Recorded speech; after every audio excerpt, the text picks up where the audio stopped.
ಲೋಕಸಭಾ ಚುನಾವಣೆಗೆ ಕಾಂಗ್ರೆಸ್ ಅಭ್ಯರ್ಥಿಗಳ ಪಟ್ಟಿ ಇನ್ನೊಂದು 2-3 ದಿನಗಳಲ್ಲಿ ಸಿದ್ಧವಾಗಲಿದೆ. ಇದು ಕೇಂದ್ರ ಚುನಾವಣಾ ಸಮಿತಿ ಸಭೆಯಲ್ಲಿ ವಿಷಯ ಚರ್ಚೆ ಆಗಬಹುದು ಎಂದು ಮುಖ್ಯಮಂತ್ರಿ ಸಿದ್ದರಾಮಯ್ಯ ತಿಳಿಸಿದರು. ಬೀದರ್ನಲ್ಲಿ ಮಾಧ್ಯಮದವರ ಜೊತೆ ಮಾತನಾಡಿದ ಅವರು, ರಾಮೇಶ್ವರ ಕೆಫೆ ಬಾಂಬ್ ಸ್ಫೋಟ ಪ್ರಕರಣದ ಆರೋಪಿಯನ್ನ ಬಂಧಿಸಲಾಗಿರುವುದರ ಬಗ್ಗೆ ಸುದ್ದಿಗಾರರ ಪ್ರಶ್ನೆಗೆ ಉತ್ತರಿಸಿ, ಪೊಲೀಸರು ಆರೋಪಿಯನ್ನ ಹುಡುಕುತ್ತಿದ್ದಾರೆ. ಎನ್ಎಸ್ಜಿ ಹಾಗೂ ಸಿಸಿಬಿ 2 ಹುಡುಕಾಟ ಕೈಗೊಂಡಿವೆ ಎಂದರು. ಸುಳಿವುಗಳು ದೊರೆತಿದ್ದು ತನಿಖೆ ಜಾರಿಯಲ್ಲಿದೆ ಎಂದರು. ಅದಕ್ಕೆ ಕೊಡ್ತೀವಿ, ದುಡ್ಡು ಮುಂದೇನು ಕೊಡ್ತೀವಿ. ಈಗ 50 ಕೋಟಿ ಪೆಂಡಿಂಗ್ ಬಿಲ್ಸ್ ಗಳಿದಾವಲ್ಲ, ಅವಕ್ಕೆಲ್ಲ ಕೊಟ್ಟಿದ್ದೀವಿ. ಎಲ್ಲಪ್ಪ ಕೇಳ್ಬರ್ತಾ ಏನ್ ಹೇಳಿದ್ದಾರೆ ಅಂತಂದ್ರೆ, ನಾವು ಬಾಬಾ ಸಾಹೇಬ್ ಅಂಬೇಡ್ಕರ್ ಅವರು ಹೇಳಿದ ಮಾತನ್ನ ರಿಪೀಟ್ ಮಾಡಿದ್ದಾರೆ ಅಷ್ಟೇ.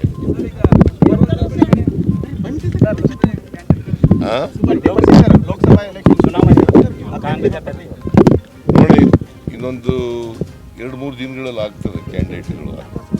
ಇವತ್ತು ಸೆಂಟ್ರಲ್ ಎಲೆಕ್ಷನ್ ಕಮಿಟಿ ಇದೆ, ಅಲ್ಲಿ ಚರ್ಚೆ ಆಗ್ಬೋದು. ಇನ್ನೊಂದು 2-3 ದಿನಗಳಲ್ಲಿ ಆಗುತ್ತೆ. ಆರೋಪಿ ಪತ್ತೆ ಇನ್ನೂ ಆಗಿಲ್ಲ ಅಂತ ಸರ್. ರಾಮೇಶ್ವರ ಆರೋಪಿ ಹುಡುಕ್ತಾ ಇದ್ದಾರೆ. ಈಗ ನ್ಯಾಷನಲ್ ಇಂಟರ್ನಲ್ ಸೆಕ್ಯೂರಿಟಿ ಅವರು ಇನ್ವೆಸ್ಟಿಗೇಷನ್ ಮಾಡ್ತಾ ಇದ್ದಾರೆ, ನಮ್ಮ ಸಿಸಿಬಿ ಮಾಡ್ತಾ ಇದ್ದಾರೆ. ಸೊ ಇಬ್ಬರು ಭಾಳ ಸೀರಿಯಸ್ ಆಗಿ ಹುಡುಕ್ತಾ ಇದ್ದಾರೆ ಅವನ್ನ ಪತ್ತೆ ಹಚ್ಚಕ್ಕೆ. ಕೆಲವು ಸುಳುವುಗಳು ಸಿಕ್ಕಿದ್ದಾವೆ, ಅವೆಲ್ಲ. ನಮಸ್ತೆ, ನನ್ನ ಹೆಸರು ಶಿವಕುಮಾರ್ ಅಂತ, ಎಕ್ಸೆಲ್ ಅಕಾಡೆಮಿ ವೈಸ್ ಪ್ರೆಸಿಡೆಂಟು. ನಮ್ಮ ಕಂಪ್ನಿ ಎಕ್ಸೆಲ್ ಅಕಾಡೆಮಿಕ್ಸು 15 ವರ್ಷದಿಂದ ರನ್ ಮಾಡ್ತಾ ಇದ್ವಿ. ನೀಟ್ ಮತ್ತು CET ಕೋಚಿಂಗ್ ಕೊಡ್ತಾ ಇದ್ವಿ.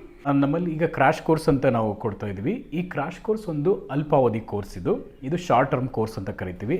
ಈ ಕೋರ್ಸು 30ರಿಂದ 45 ದಿನ ಇರುತ್ತೆ ಸರ್. ಈ ಕ್ರಾಶ್ ಕೋರ್ಸ್ ಬಂದು ಸೆಕೆಂಡ್ PUC ಕಂಪ್ಲೀಟ್ ಆಗಿರೋ ಮಕ್ಕಳಿಗೆ ಮತ್ತು ಸೆಕೆಂಡ್ PUC ಇವಾಗ ಓದ್ತಾ ಇರೋ ಮಕ್ಕಳಿಗೆ ಇದು ಯೂಸ್ಫುಲ್ ಆಗುತ್ತೆ. ಈ crash course NEET crash course ಅಂತ ಕೊಡ್ತೀವಿ ಮತ್ತು CET ಕ್ರಾಶ್ ಕೋರ್ಸ್ ಅಂತ ಕೊಡ್ತೀವಿ. ನೀಟಿಗೆ 45 ಡೇಸ್ ಇರುತ್ತೆ, CETಗೆ 30 ಡೇಸ್ ಇರುತ್ತೆ ಸರ್. ನಮ್ಮ ಎಕ್ಸೆಲ್ ಅಕಾಡೆಮಿಕ್ಸು 15 ಇಯರ್ಸಿಂದ ನಾವು ರನ್ ಮಾಡ್ತಾ ಇದ್ವಿ. 15 ಇಯರ್ಸಲ್ಲಿ ನಂಬರ್ 1 ಫ್ಯಾಕಲ್ಟೀಸಿಂದ ನಾವು ಟೀಚ್ ಮಾಡ್ತಾ ಬರ್ತಾ ಇದ್ದೀವಿ. ಅದರಿಂದ ಸಾವಿರಾರು ಮೆಡಿಕಲ್ ಸೀಟ್ ಸಿಕ್ಕಿದೆ, ಸಾವಿರಾರು ಇಂಜಿನಿಯರಿಂಗ್ ಸೀಟ್ ಸಿಕ್ಕಿದೆ. ಸೊ ಅದಕ್ಕೆ ನಮ್ಮ ಕಡೆಯಿಂದ ಸಕ್ಸಸ್ ರೇಟ್ ಚೆನ್ನಾಗಿರೋದ್ರಿಂದ ನೀವು ಇಲ್ಲಿ ಬಂದರೆ ಖಂಡಿತ ಸಕ್ಸಸ್ ಆಗ್ತೀರಾ ಅಂತ ನಾನು ಭರವಸೆ ಕೊಡ್ಬೋದು. Excel academy Yelahanka new town, Seshadripuram college road, Bengaluru.